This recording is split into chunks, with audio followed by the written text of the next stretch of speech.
ஆன்மீக அன்பர்கள் அனைவருக்கும் அன்பான வணக்கம். நாம நம்மளோட சேனல்ல ஆன்மீகம் சம்பந்தமான பல வீடியோ பதிவுகள் தாங்க பார்த்துக்கிட்டு இருக்கோம். அந்த வகையில நாம இன்னைக்கு என்ன பதிவு பார்க்க போறோம் அப்படின்னா, கன்னி ராசிக்காரங்களுக்கு இந்த டிசம்பர் 15ஆம் தேதி பௌர்ணமிக்கு பிறகு எந்த மாதிரியான பலன்கள் கிடைக்க போகுதுன்னு தாங்க. அதாவது இந்த கடைசி 15 நாள் எப்படி இருக்க போகுதுன்னு தாங்க பார்க்க போறோம். ஸோ வீடியோ ரொம்பவே இன்ட்ரெஸ்டா இருக்க போது ஸ்கிப் பண்ணாம முழுசா பார்த்து பயன்பெறுங்க. இது கூடவே பௌர்ணமி தினத்துல எந்த மாதிரியான வழிபாட்டு முறைகளும் விரதமும் இருக்கலாம்னு கூடவே பார்க்கலாங்க. திருவண்ணாமலையில கிரிவலம் செய்யறதுனால எந்த மாதிரியான பலன்கள் கிடைக்க போகுதுன்னு தொடர்ந்து பார்க்கலாங்க. பொதுவாகவே பௌர்ணமி அப்படிங்கிறது சாதாரண நாளை விட தெய்வ சக்தி அதிகம் நிறைந்த நாளா தாங்க இது இருக்குது.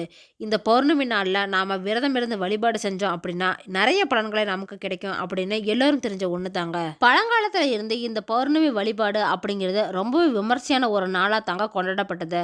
நம்மோட முன்னோர்கள் வழிபட்ட ஒவ்வொரு நாளுமே ஒவ்வொரு நன்மைகள் நமக்கு தரக்கூடியதா தாங்க இருக்குது. அந்த விதத்துல பாத்தீங்கன்னா நாம செய்யற வழிபாட்டால நமக்கு வர தீமையில இருந்து நம்ம பாதுகாத்து கொள்ளலாங்க. இது ஒரு சக்தியா தான் நமக்கு அமைஞ்சிருக்குது. அப்படி வழிபடுற நாள்ல ஒண்ணு தாங்க இந்த பௌர்ணமியும். ஆகாயத்துல முழு நிலவு முழுமதி அதிக வெளிச்சத்துடன் இருக்கக்கூடிய இந்த சந்திர பகவானை தரிசிப்பது தாங்க இந்த பௌர்ணமி நாள். இந்த நாள்ல காலையில இருந்து விரதம் இருந்து மாலை நேரத்துல நாம பௌர்ணமி பூஜையை முடிச்சிட்டு அதுக்கப்புறமா சாப்பிடணுங்க. இந்த பௌர்ணமி பூஜையை யார் வேணாலும் எந்த நாள்ல இருந்து வேணாலும் செய்யலாங்க. பௌர்ணமி அப்படிங்கிறது என்னைக்கு வருதோ அதுல இருந்து ஆரம்பிச்சுக்கலாம். இந்த பௌர்ணமி பூஜை செய்யறவங்க என்ன நினைச்சு விரதம் இருந்து வழிபாடு செய்யறாங்களோ அது நிச்சயமா நடக்குங்க. அந்த சந்திர பகவான் மன மகிழ்ச்சியோட நமக்கு இந்த வரத்தை அள்ளி தருவாரு. ஒவ்வொரு மாதமுமே இந்த அமாவாசை முடிஞ்சு 15 நாள் கழிச்சு தாங்க பௌர்ணமி அப்படிங்கிறது வரும். இப்படி ஒவ்வொரு மாதமும் வரக்கூடிய இந்த பௌர்ணமிக்காக மக்கள் பல பேர் காத்துக்கிட்டு இருக்காங்க. ஏன்னா இந்த நாள்ல ஏதாவது சுப நிகழ்ச்சி நடத்தலாம்னு தாங்க. வீடு குடி போறது, பால் காய்ச்சறது, கல்யாணம் பண்றது, இல்லைன்னா வளைகாய்ப்பு, நிச்சயதார்த்தம், இது மாதிரி நிறைய விஷயங்களை செய்வாங்க. இது கூடவே ஏதாவது தொழிலை ஆரம்பிக்கிறாங்க அப்படின்னா அது கூட இந்த நாளில் ஆரம்பிக்கலாங்க. ஏன்னா இந்த முழு நிலவான பௌர்ணமி அன்னைக்கு ஆரம்பிக்கிறதுனால அவங்களோட தொழில் இல்லைன்னா வீடு இது மாதிரி எல்லாமே வளர்ச்சி அடையும் அப்படின்னு நம்பப்படுதுங்க. இந்த பூஜை அதனால தான் பௌர்ணமி அன்னைக்கு செய்யறாங்க. இப்படி செய்யற பூஜை மூலியமா எல்லா விதமான பலன்களுமே இவங்களுக்கு கிடைக்குது அப்படின்னு உறுதியா நம்புறாங்க. உங்களோட வாழ்க்கையில எந்த ஒரு கஷ்டங்கள் இருந்தாலுமே கூட துன்பம், பயம், குழந்தைகளின் ஆரோக்கியம், கணவனின் நீண்ட ஆயுள் இப்படின்னு எல்லா விதத்திற்காகவும், அது மட்டும் இல்லாமல் சந்தோஷ நிலைக்க குடும்பத்தில் ஒற்றுமையாக இருக்கிறதுக்கு இப்படின்னு எல்லாமே இந்த பௌர்ணமி நாளில் அம்பாளுக்கு விளக்கு ஏற்றி மனதார பிரார்த்தனை செஞ்சு வழிபாடு செய்யலாங்க. இந்த நாளில் அம்மன் கோயில் மிகவும் விசேஷமானதாக இருக்குங்க. இரவு நேரத்தில் அம்பாளுக்கு பலவிதமான பூஜைகள் செய்யப்படுதுங்க. அபிஷேகம் செய்யப்பட்டு ஆராதனையும் செய்யப்படுது. நீங்கள் இதை பொதுவாகவே பார்த்துருப்பீங்க. உங்கள் வீட்டுக்கு பக்கத்தில் இருக்க கோயிலில் கூட இந்த மாதிரி பௌர்ணமி அன்னைக்கு பூஜை செய்யப்படுறது வழக்கமாக இருக்குங்க. பௌர்ணமி நாள் அன்னைக்கு புத்துக்கு பால் ஊற்றி மஞ்சள் குங்குமம் இட்டு வழிபாடு செய்யலாங்க. இப்படி வழிபடுறதுனால நாகதோஷம் இருக்கிறவங்களுக்கு கூட நல்ல பலன்கள் கிடைக்குங்க. பௌர்ணமி அன்னைக்கு முழு நிலவும் பிரகாசமாய் வானத்தில் தோன்றக்கூடிய அற்புதமான நாளாக தாங்க இது இருக்குது. இந்த நாளில் நல்ல அதிர்வலைகள் இருக்கும். அதனால் இந்த நாளில் சக்தி ஸ்வரூபமாக இருக்கக்கூடிய எல்லா அம்பாலையுமே நம்ம வழிபாடு செய்யலாங்க. இதனால் இது வரைக்கும் நம்ம பட்ட கஷ்டம் எல்லாமே விலகிடும். இது மாதிரி குலதெய்வ கோயிலுக்கு போக முடியல அப்படின்னாலுமே கூட வீட்டிலேயே நம்ம சக்கரை பொங்கல் செஞ்சு நெய்வேத்தியமாக வச்சு அதை படைக்கலாங்க. இந்த மாதிரி நாம் பூஜை செஞ்சு வழிபடுறது மூலியமா நமக்கு குலதெய்வம் எல்லா விதமான அருளையுமே அள்ளி தருவாங்க. இந்த பௌர்ணமி தினத்தில் பக்தியுடன் முறைப்படி பூஜை செஞ்சு வழிபடுங்க. கிரக தோஷங்களில் இருந்து கூட நாம் விடுபடலாம்.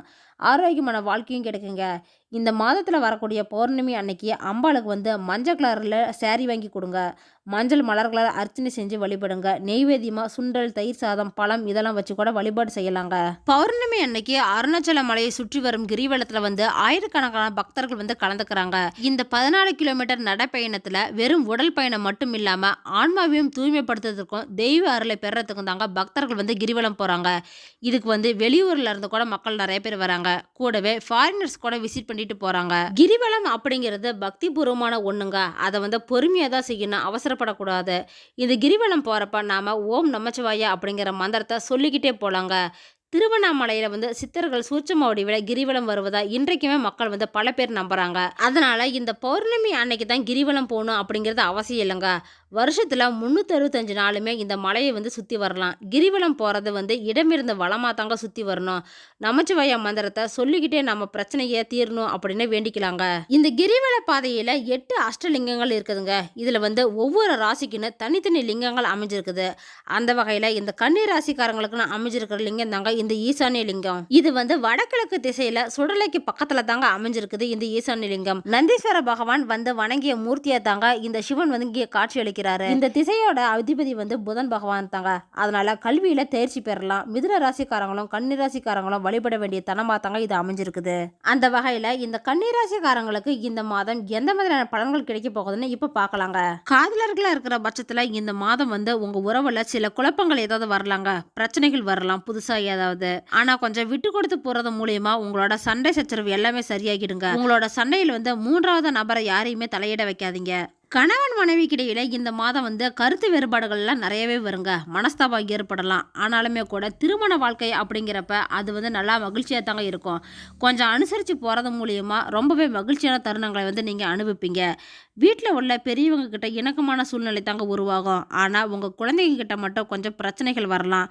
குழந்தைகள் வந்து கோவப்படுத்துகிற மாதிரி ஏதாவது விஷயங்கள் செய்வாங்க. கொஞ்சம் பொறுமையாக இருந்து அட்ஜஸ்ட் பண்ணிட்டு போங்க. நிதிநிலையை பொறுத்த வரைக்கும் இந்த மாதம் வந்து நல்லா தாங்க இருக்குது. உங்களோட நிதி சார்ந்த விஷயங்கள் எல்லாமே இந்த மாதம் நிறைவேறும். ஏதாவது பொருள் வாங்கணும் இல்லைன்னா வேற எதாவது இன்வெஸ்ட் பண்ணணும் இப்படின்னு நினச்சிங்கன்னா அது எல்லாமே இப்போ சாதகமாக முடியுங்க. இந்த மாதம் வந்து நீங்கள் பணத்தை அதிகமாக சேமிக்கிறதுக்கு முயற்சி செய்வீங்க. பட்ஜெட் போட்டு அதுக்கான வரவு செலவுகளை வந்து கரெக்டாக பார்த்துக்கோங்க. பணத்தை வந்து தேவையில்லாமல் செலவழிக்காதீங்க. அடிப்படை தேவைகளை பூர்த்தி செய்யறதுக்கு மட்டுமே பணத்தை வந்து செலவழிங்க. உங்களுக்கு ஃப்ரெண்ட்ஸ் அண்ட் ஃபேமிலி வந்து இந்த மாதம் வந்து ரொம்பவே உதவியாக இருப்பாங்க. அது மட்டும் இல்லாமல் ஊக்கத்தை அளிக்க போறாங்க. எதிர்பாராத உதவியெல்லாம் அவங்க மூலியமா உங்களுக்கு கிடைக்குங்க.